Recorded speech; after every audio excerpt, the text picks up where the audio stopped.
Podcasserole. Welcome in. You're listening to An Imperfect Leader, the Superintendents and Leadership Podcast, a proud member of the Podcasserole Network. Hello, Jamie. How are you? I'm doing okay. I'm doing all right. I've actually have been taking a little bit of time to think about where I'm headed, what I'm doing, and those types of things. And so I shifted gears from some of the books I've been reading, jumped back into some education books. And a friend of mine is the music teacher at the City and Country School in Lower Manhattan in Greenwich Village. This is a school that's been around forever. Pete Seeger was the music teacher there. So I'm like, hey, Mark, how amazing. You get to carry that torch. That's pretty cool. That is cool. Carolyn Pratt is the individual who founded the school, and she wrote in the 1950s sort of an autobiography when she was in her early 80s about creating the school. And it is, I know I talk about Scott nearing quite a bit, but this is like in the same ilk. I couldn't believe it. So the book's called I Learn from Children. And she really talks about the importance of, I guess if I were to boil it down, I'd say, she says, if you can do it as a firsthand experience, then do it.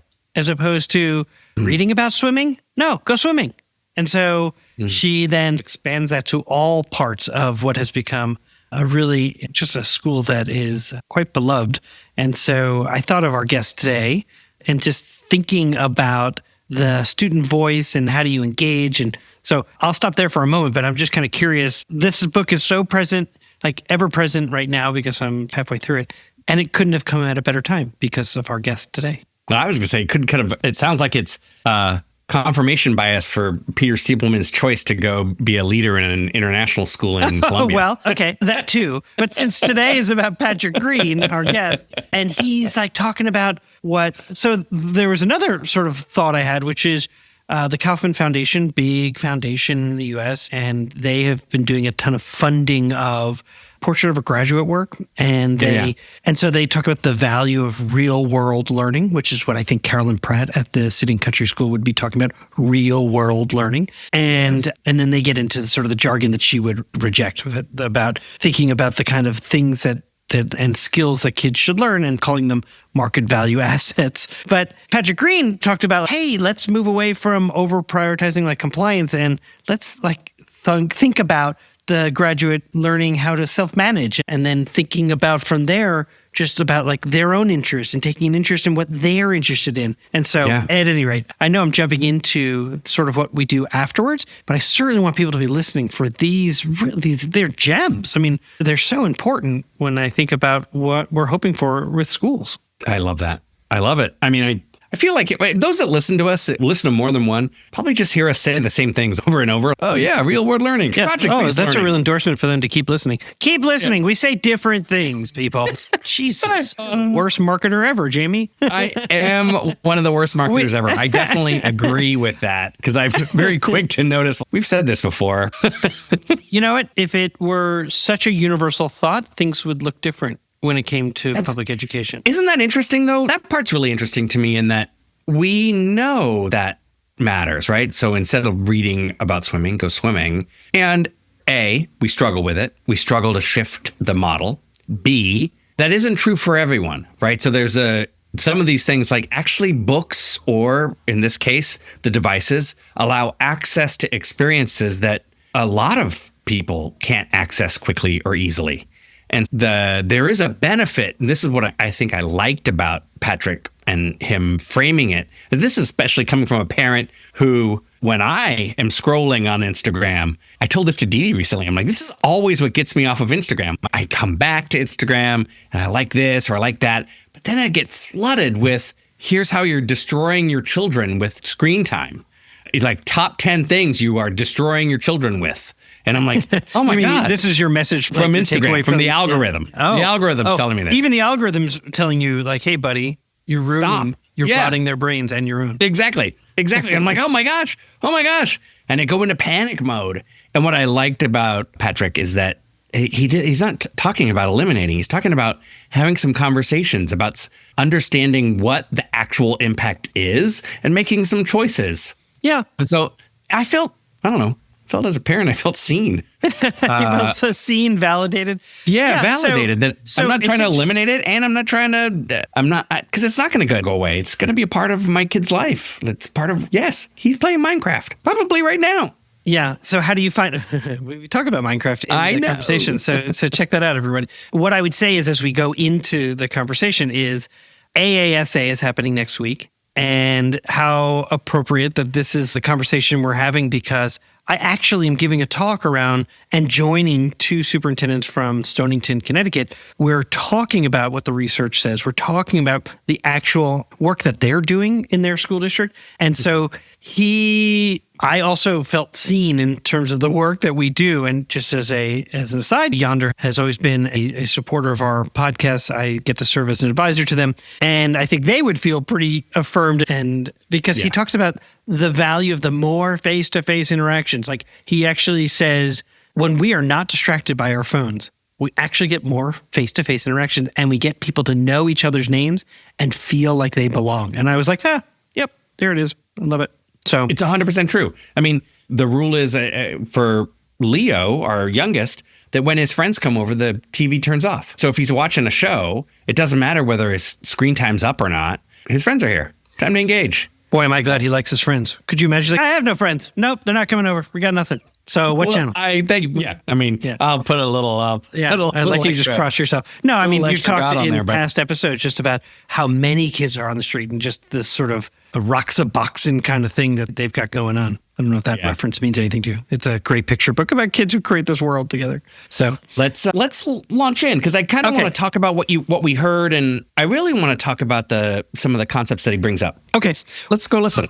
Before we do, let's just as a reminder, we are sponsored, and we're sponsored by IXL. And just as Patrick Green will talk about moving our schools away from compliance and towards self-management, that idea really resonates with me, because it's why I get excited about sponsors like IXL. It doesn't pull students off tasks. It meets them right where they are and helps them grow independence and focus. And there's a reason why it's trusted by 96 of 100 of the top school districts in the nation. It gives teachers that breathing room so they can focus on what matters, and that's relationships with their kids. So you can learn more at ixl.com/imperfect.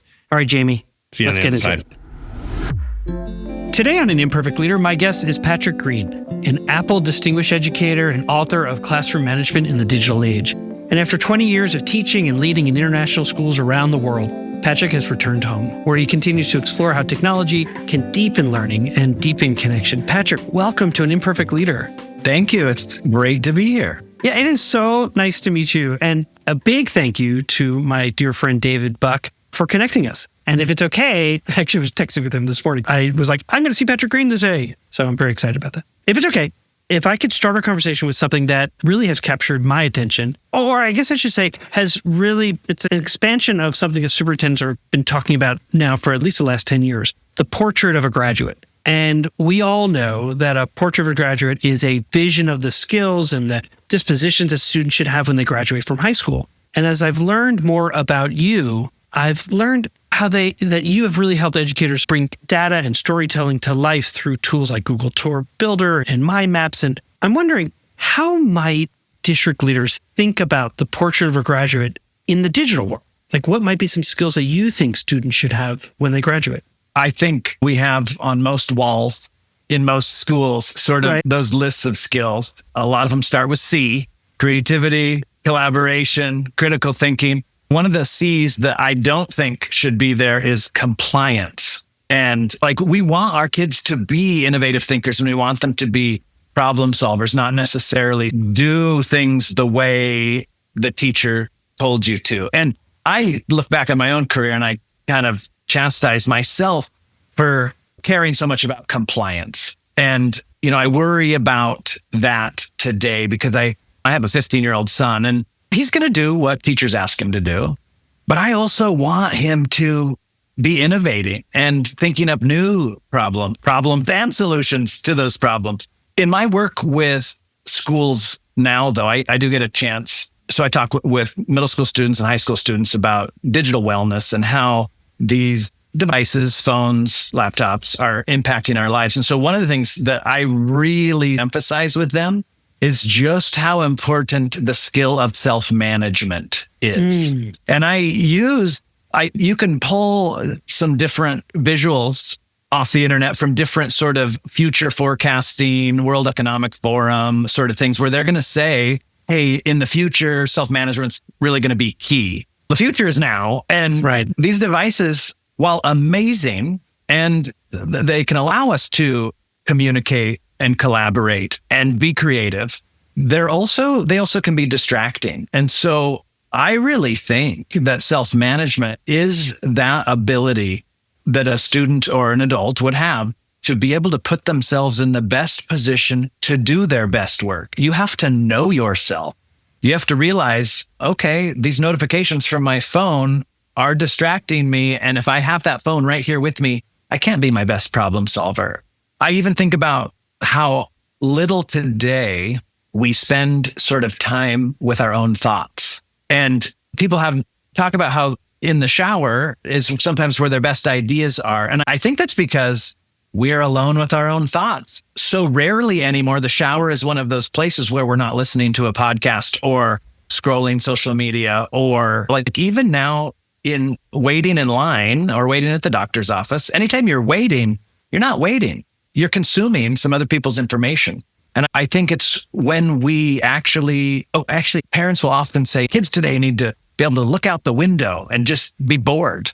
And actually, it's not boredom that we value. This question was about skills. And I wouldn't say kids need to be able to be bored, but they do need to practice being alone with their own thoughts. Yeah. If we had to use the letter C, I'd say, so maybe self-care, self-management. We'll replace compliance with, they need to understand and to be quiet with their own thoughts. And there actually is some research out there right now about the importance and the value of being bored. That's okay. Yeah. Not as something to get away from, something to embrace and to try to be a part of one's life in terms of that balance. Our guest today is Patrick Green, an educator, an international education technology coordinator, speaker, and author. And in the leadership model that I use to advise others, there's a dimension called nested patterns. And inside that dimension, there are two terms, curiosity and creativity. So two more C's. You used creativity before too. We'll just keep running with it. Patrick, you've spent years helping schools and families really thrive in the digital world.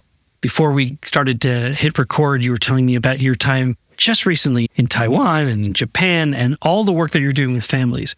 You've really helped them find ways to address digital wellness and approach problems and projects leveraging both curiosity and creativity. So as both an ed tech leader and as a parent of a 15-year-old, you understand how complicated conversations are about phone policies, for example, how they can be.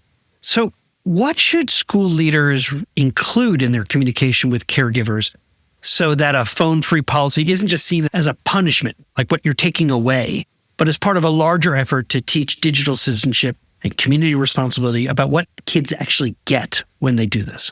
I love this question because it is a lot of the work that I'm doing right now in schools. Yeah. And everyone is either instituting a phone policy or reviewing the one that they've had for a while.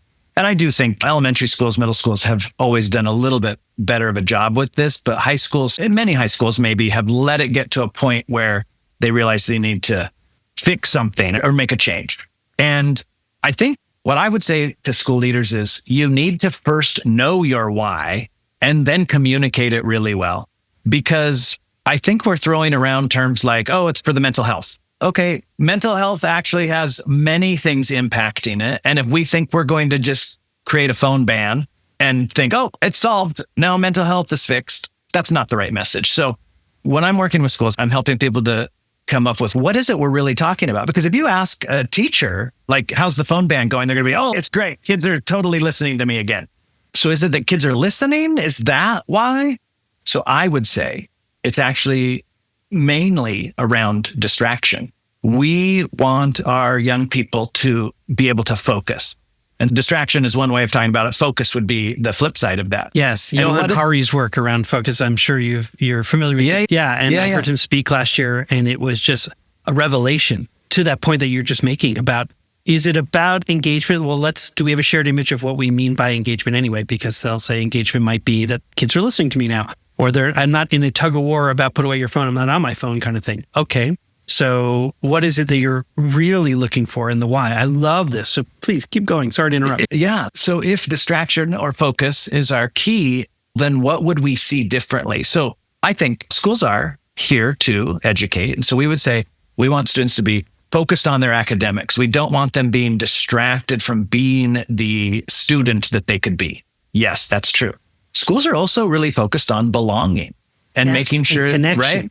Yes. So that's another metric for this. It's actually still distraction. If every kid has a phone in front of their face, nobody is going to approach that kid because that kid already looks engaged with someone else.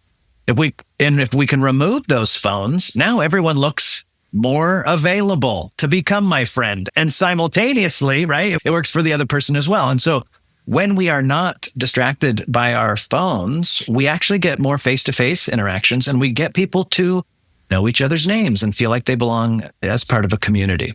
So I would say it's academics and belonging would be two of the main pillars. A school might have some other things, and I think that's important to figure out what those things are and then be able to communicate, this is our why. One of the main reasons is because students aren't going to buy into a big like mental health argument.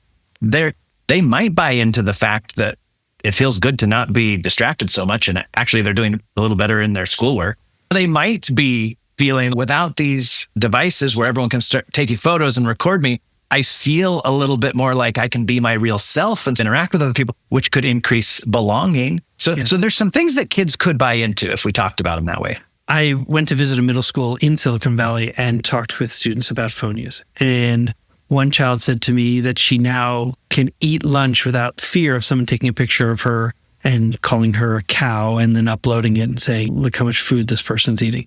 I mean, it's horrifying to think that might exist. And yet completely, if you're in a middle school world, you say, of course that happens. And so how do we replace that with connection and the phone being this vice that we want to remove so that there can be more of a virtuous relationship emerging? Yeah. And then I think too, when we communicate that way, it actually can be informative for how we want our classrooms to look as well. Yeah. If you take the phones away and now you're like, oh, this is amazing. Kids just listen to me talk the entire period. Is that really what we want in classrooms? No. We want kids getting to interact face to face as well. Exactly. Right? It goes back to your indictment of compliance. Oh, so you just wanted a more compliant classroom? No, we want a curious and creative classroom where kids engage with each other and debate. And maybe there's tension, and yet we can work through that based on the fact that they can actually, like, they're off their phone and they're not, forced with the impulse of a not fully developed prefrontal cortex that has them then like posting something that they immediately regret. Right. Can I ask about, I know that you recently were traveling internationally and you spent some time working with students, second graders, all the way up through high school.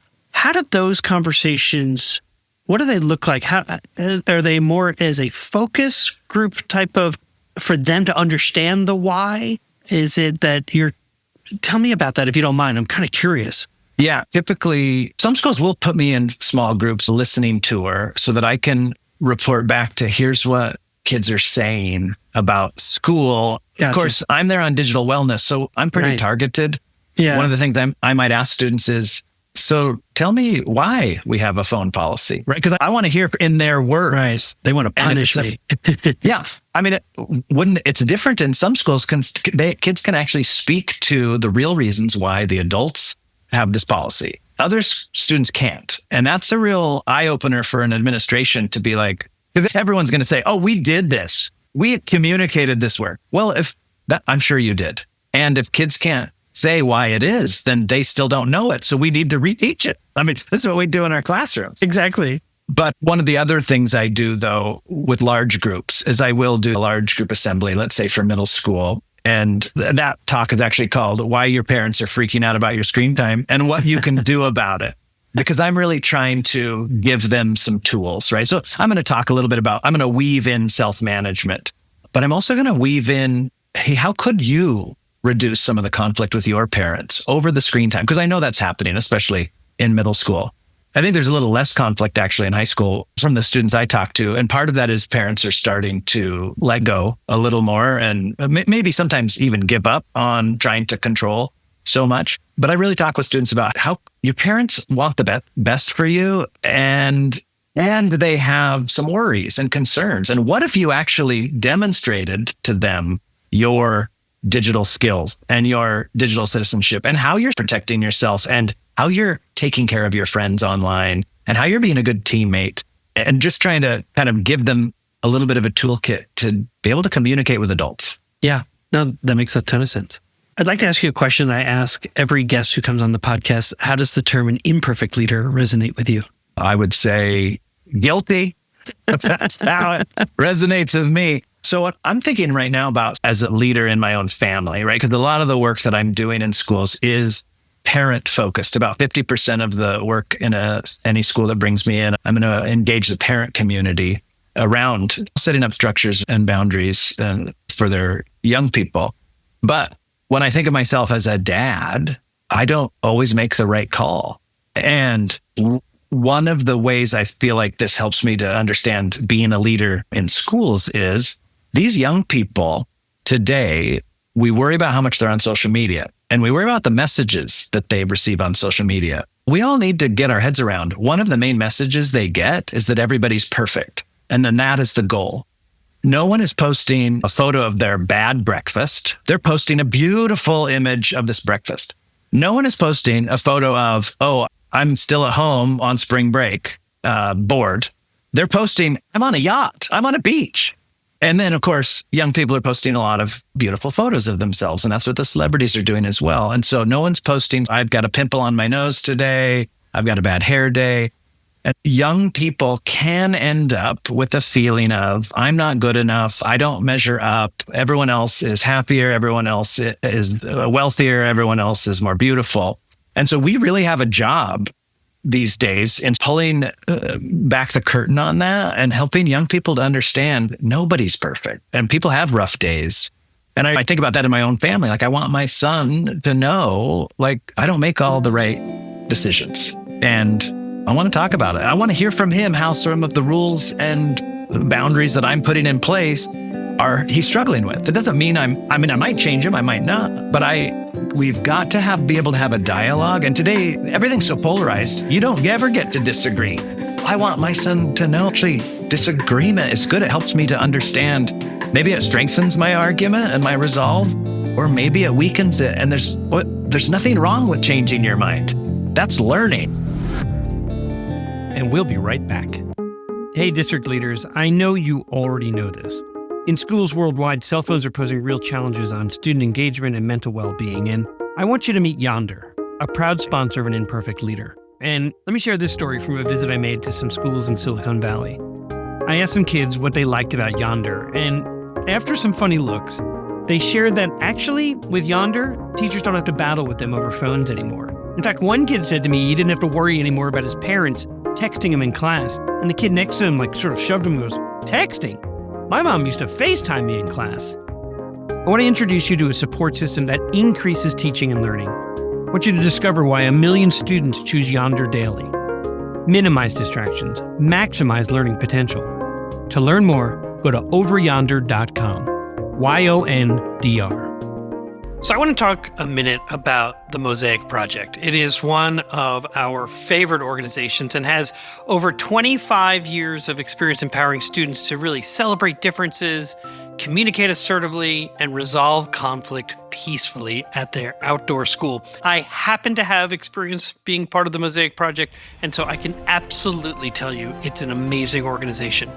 Their innovative SEL curriculum is now available to our Imperfect Leader audience. And so you can get a 10% discount through their new documentary film-based Mosaic Classroom Project. So just let the people know during your onboarding process to receive that 10% discount is to just mention An Imperfect Leader. Learn more about the Mosaic Project at mosaicproject.org. This is Greg Meyer, Jamie's partner at APC Leadership Collaborative. Superintendents know that school principals are the single biggest lever that any school district has for improving student joy and success. Unfortunately, there's very little professional development for the specific things that a principal has to do to improve their school.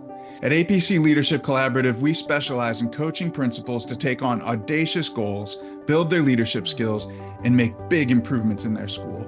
If that inspires you, let's connect and talk about how we can collaborate. Find APC Leadership Collaborative online at apccolab.com. When leaders think in systems, they think differently. They see the big picture, making decisions that create coherence and strengthen communication across their teams. They build adaptability, flexibility, and engagement.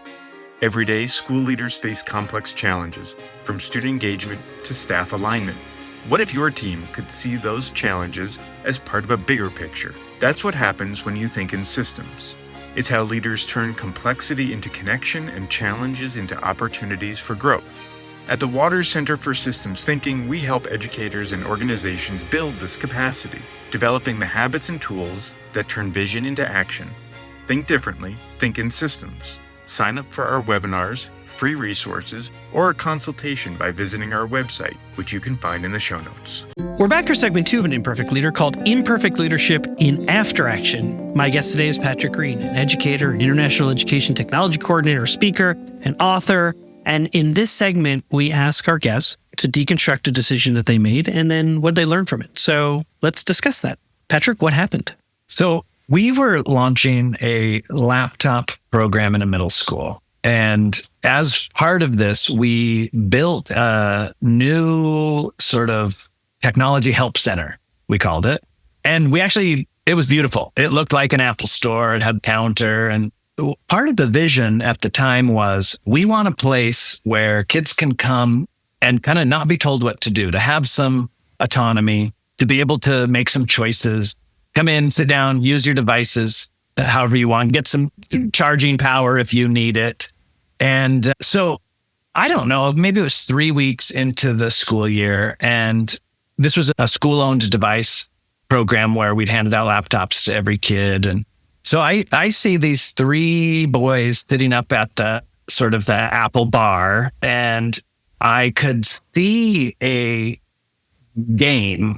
I didn't know what game it was, but I knew enough to know it was a game. And they were all playing on the same game, and there was a lot of chatter. This was after school, by the way. And I have to tell you, I was like, oh, this is exactly what we wanted. Like they made a choice here. They're not doing something adults told them to do. This is some autonomy and action. I felt really good about it. I walked up behind them and I said, what are you guys doing? And they jumped out of their chairs. They slammed their laptops shut. They tucked them under their arm and they made a run for it. And I was like, boys, come back, sit down. That's my bad. Get back to what you were doing. So I'm going to try this again. And because I realized, like in that split second, they thought they were in trouble. And I'm thinking, like, no, this is exactly what I wanted. So I analyzed it a little bit. And then I walked back in and I said, so I'm going to try that again. This looks interesting. What are you doing? And they then told me that they were playing this game called Civilization. And they were explaining how they were creating different cultures in this game. And then they had to learn how to negotiate with the other cultures. So each kid is in charge of a society and they speak different languages and they're having to learn how to get along and trade with like one another. Sims on steroids, huh? And since I've learned a little bit more about this game, they were basically telling me, so I'm a former social studies teacher, and they're telling me everything I ever would have wanted a kid to know about like cultural competency. Let's talk about some more C words for skills, but right. They had some cultural competency here. They were trying to learn about other people. They needed to be diplomatic. They needed to negotiate. They needed to figure out how to trade with one another. So here these students are thinking they're in trouble. And what I realized was they're hearing so much techno panic from adults that they even confused this adult's sort of excitement and interest. And so what I realized is young people are like, their feeds are like our feeds on social media and the headlines in all the newspapers. Technology is destroying a generation. Social media is destroying a generation. The messages that we were giving to kids, even though we were handing them laptops and saying how powerful they are for creativity and productivity. Right. To leverage your curiosity and your creativity by using these devices to do exceptional things. And no longer do you have to focus on the sage on the stage. You can do incredible things and have your teacher be the facilitator and to follow your interests, all those kind of things that I truly believe we want. Our behavior, our actions sometimes reflect what they heard. What are you doing? Yes. Which is not your intent. So, My intent is- so when I look back on it, okay, here you've created this amazing space. So it sounds amazing, by the way. We haven't even discussed how does one create the space where kids actually clearly they wanted to be there. Like they knew that you were a trusted space and that their school and their system wanted to create this space for them. So that's amazing. They are using their technology to play a game, and then you come over and say, "What are you doing?" And immediately they hear, "Bad, you've done something bad." Yes. Okay. So I typically ask the question. The first question is, what got overlooked? So what would you say was overlooked in that moment? I think overall our school's communication on technology in general, gaming specifically, perhaps. I felt like we were maybe marginalizing a group of students because we believe in physical activity. So we celebrate the athletes. We believe in being an artist and a dancer. So we celebrate those things. But I realized, there's a group of students here who have skills where they're saying, hey, I'm good at this video game, which, by the way, might be, I'm good at strategy. I'm good at critical thinking. If they're all playing, I'm good at communication because they may all have collaboration. Yes. Right. And maybe there's a segment of our population that we were not allowing space for celebration. We weren't celebrating their skills, but also our communication. Are kids hearing what we're saying about their futures, about the skills they need, about how those skills can show up in different places? I mean, this kind of makes me worry more about the whole compliance thing, right? If we're not saying, like, kids know they need to write paragraphs because we ask them to write so many paragraphs, but also they can show their learning in a number of other ways. And I want them to choose that, right? I want them to be able to say, maybe the best way for me to demonstrate my understanding of this concept is through a podcast like we're on right now. That's still going to include writing and storytelling and communicating. Anyway, so it really got me thinking about how do we communicate our values and connected to the work that I'm still doing in schools. How do we make sure that there's some kids who are a little more, their slant is a little more towards gaming or towards technology? How do we make sure there's space for them too? Especially when we're saying things like, we want to ban phones. And if I could bring it back to that whole concept, I think our kids need to hear not that phones are bad, because if they hear the policy, just the policy's rolling out, there's a new phone ban. No one's thinking, oh, phones are great. Adults want to ban them. They're just hearing phones are bad. What I've heard you say throughout our entire conversation has been not about banning. You're a proponent for why a phone-free environment actually might create opportunities for them to do creative things because the distraction has been put to the side and allows them to really focus on areas of communication or connection or those types of things. That seem fair? That is totally fair. So I want to take you to the question about relationships. So whether it's in that moment, what did you learn about relationships? And or as you think back to that moment, it speaks to the kind of relationships you would hope to see between students and adults, those types of things. Yeah, especially in a role where at that time, I did not have my own class. I was supporting all students. I realized how important with relationships it was to actually make a statement that validates the student before I asked a question. So when I redid it, I said, hey, that looks interesting. And on a broader sense, I do feel like young people don't have a lot of adults saying, hey, your world is interesting. We're kind of telling them, put down your world. Put your world away for 8 hours. Let me tell you about the world I understand, and it would be better if you lived in that world too. Yeah. So this idea of, for me to have a relationship with these kids that I don't currently have a relationship with, I need to not only appear relevant in their eyes, but I need to kind of say, hey, I'm open to what you're interested in. Even if I'm not necessarily interested, hey, that looks interesting. I like that young people have an interest. I actually love that young people were making choices with their time. But of course, that's difficult to communicate. But anyway, I felt like I've got to complement these young people's world. I go back to, I see signs in classrooms like no bottle flipping, no fidget spinners. This is starting to date me. And now it's no phones. Or it's no Pokemon Go 5 years ago. It was no Fortnite 4 years ago. Stop talking about Fortnite. What if we leaned in a little more to what kids are interested in? The amazing teachers that I've seen are using Fortnite examples to teach math because that's what some kids are into right now. Roll their eyes. They're using Minecraft. Kids are still engaged with Minecraft. And so think about your social studies teachers who are allowing kids to build entire worlds on Minecraft. And then as long as it is connected to the work that they're doing within that unit, it's amazing to me. It is amazing. It is amazing. I actually have Emilio. I remember the kid's name. Emilio was the first student I remember using Minecraft to demonstrate his knowledge. Emilio, if you're out there, Mr. Green says hi. But it was so impressive as a sixth grader for an Egyptian museum sort of end of study artifact. Other kids are using paper mache, and I'm going to build all of the artifacts of Egypt. I'm going to build Egypt. And he built it in Minecraft. He could tell you why it wasn't to scale because of the math. So he'd figure out how to do it in scale and then realize he couldn't do it. It was like, oh my gosh, his learning was off the charts. Yeah. His peers wanted some zombies walking through. That's creative mode, man. There are no zombies in creative mode. In the end, what would you say was something that was good that came out of that experience?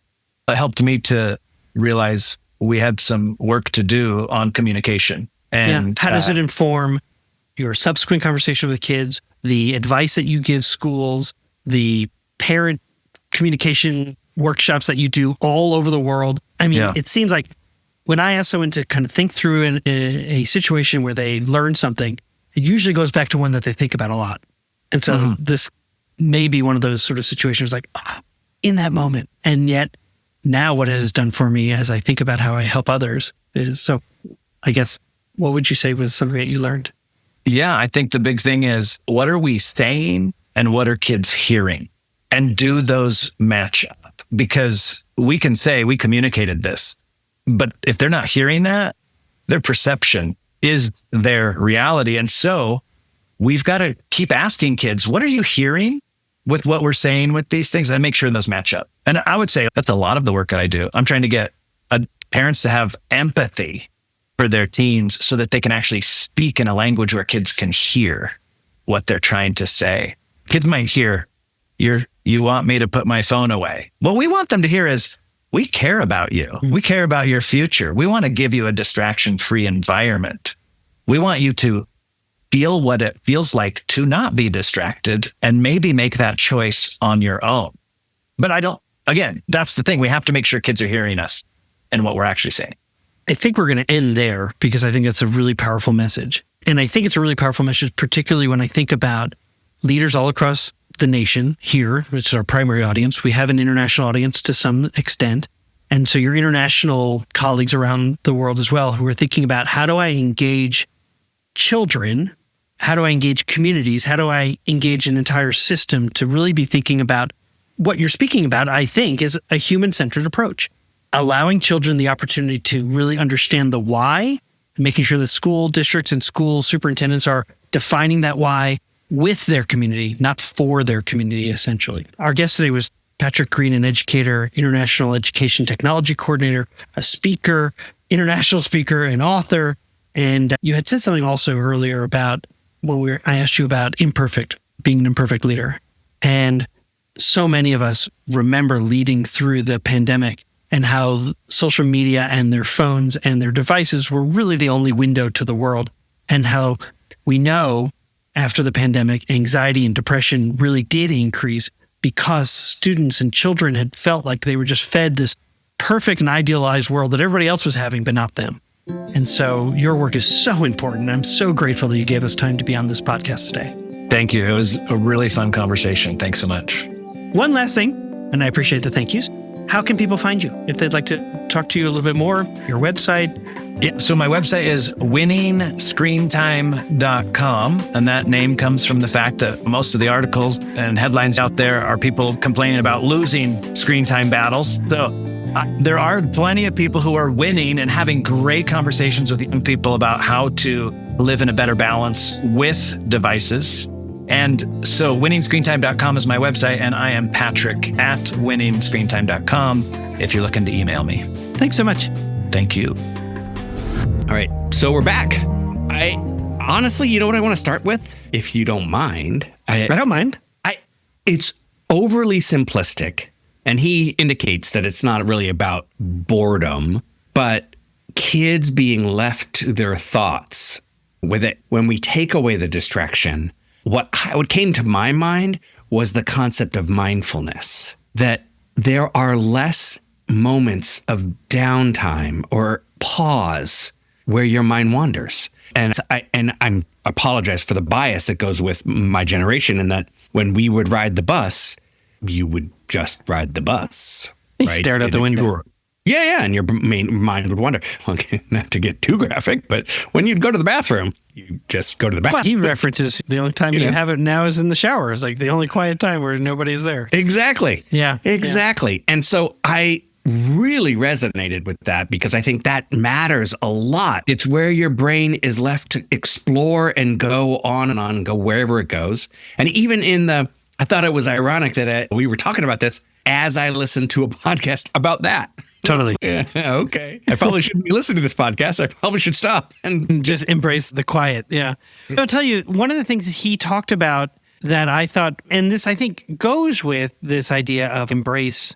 I think it goes with it. I mean, my big takeaway as we were coming back in was, particularly from a superintendent, is like anytime you're going to push or advocate for a policy change, to be really clear on why you're doing it. And so in his case, he's talking about the why on technology policies. And you could say it's for academics and belonging, and that's fine. But he's talking about embracing, like you get really creative thoughts and you get clarity when you are in that sort of flow state, or sometimes like that being bored serves as an entry point to having those deeper thoughts. And so I just thought I really appreciated that because I advise superintendents, and sometimes we talk about what they're trying to get or what they're trying to do, and we have to back up and say, okay, but what's the why in all this? And sometimes it reveals that something's been bothering me, like this group's been bugging me, and they're distracting, so we're going to make this policy or rule. And if we think about the unintended consequence of any decision, it sometimes will reveal whether or not we're hoping to get whatever it is what we were hoping to get. Is that really going to? If you're going to get there. I don't know. That was one piece. But certainly, I imagine you felt similarly the after action review and relationships with kids. I mean, to me, that was that was the best. I mean, to your point about the communication part, what that brought up for me was the number of times I've been in systems, and this is now historical, and but that just banned things quickly. Right. So students are doing this, whatever this is. In this case, let's say hats and hood. I remember being the hoodie ban. Oh, they're still doing hoodie bans. Yeah. Right. It was just a ban instantaneously without actually having a clear conversation or asking students any experience as to what it is why this? What's that about for you? Yes. And it makes me think of the adult gap, right? That we're even in this conversation, my brain can only make meaning of what I already know. And so when I don't understand something, my brain makes meaning. And if it's missing information, it'll go negative. And just like that, I have some power. It makes me realize that listening to students to understand what their experience is like, to his after action review, even the way he framed his interest, came off as stop it. So right, I mean, I know everyone has just listened to it. This whole idea though of asking kids like, "Hey, what are you guys doing?" and they're all like, "Whoa!" They run. And so his takeaway is, "Holy crap! What we've been saying to kids is we're revealing our own techno panic, right?" And so they get techno panicked, right, because they think that we're going to judge and ban, and they want to be a part of that. Correct. Don't take away the thing that I'm actually connecting, finding interest in this case, strategic thinking. They were playing Civilization, which I thought I'm like, Peter needs to play Civilization. He's never played Civilization. No, I know. He was very play. I'm like, is it like Sims on steroids? Like, whatever. No. I know. He's very play. But I do think I loved the reflection that he had around it. He's like, oh my goodness, what a mistake. And look at the gap here in terms of understanding the why behind some of the decisions that we make and not having those conversations with kids. This is the whole point of student engagement and student leadership, that students taking leads around these things is what will transform culture. Yep. The ban won't. He had two quotes that really stuck out to me. One was, what are we saying and what are kids hearing? And do they match up? Yes. And then the other was, I realized how important with relationships, it was to actually make a statement that validates the student before I asked a question. And in fact, there's a third that came up that is even better. He says they were telling me everything I ever would have wanted a kid to know about, like cultural competency. In terms of civilization, they needed to be diplomatic. They needed to negotiate. I was like, oh man, I wrote those 3 quotes down and was just like, this is all gold. And what a great and important piece for superintendents who have student advisories, who meet with teachers, and bring your students to those teacher advisories and let teachers who are now like low affective filter because they're not stressed in the moment to hear what kids have to say. It was great. I mean, I'm all the way in. It makes me think of the gap between what students are saying and what teachers are saying is something that when my company does listening, just like he does, just like Patrick Green does, but ours is broader about the experience in school. One of my favorites is when teachers say, oh, we love this new math program. It's amazing. It's so great. We're so excited for how it's working with students. And students universally, I hate it. It's terrible. It's terrible. I feel like they're not listening to us at all. We're all failing. And I'm like, look at this, so wide. And it's just a pure misunderstanding, a pure miss with the 2 experiences right then and there. And I love it when adults are like, I didn't realize. Yeah, not surprising. We don't realize all the time. It's very difficult. Yeah, I loved it. I really loved his reflections around it. And I feel like I'm slowly trying to build my own discipline around leaning into thoughtfulness, leaning into mindfulness, turning the devices off and going analog. I even saw a piece about people building analog rooms these days where the room itself has no Wi-Fi. It has vinyl in it, or it's just books and couches in it. I'm very attracted to this idea. I do think that what you're saying is actually a conversation that superintendents are beginning to have. I'm curious about what their associations are saying and what guidance they might be getting, because I think phones really reveal to them that when they become a phone-free school, that kids are connecting to each other and they're connecting to their learning. And so I'm wondering, I know of some that have already begun to tell me, we're starting to evaluate how much of the school-issued devices we even need. Do they need all of these computers and all these kinds of things in terms of like just being engaged with their screen? Or can we go back to computers on cards for when we're doing the creative work, or if we're writing papers, or if we're needing to upload certain things or do group research?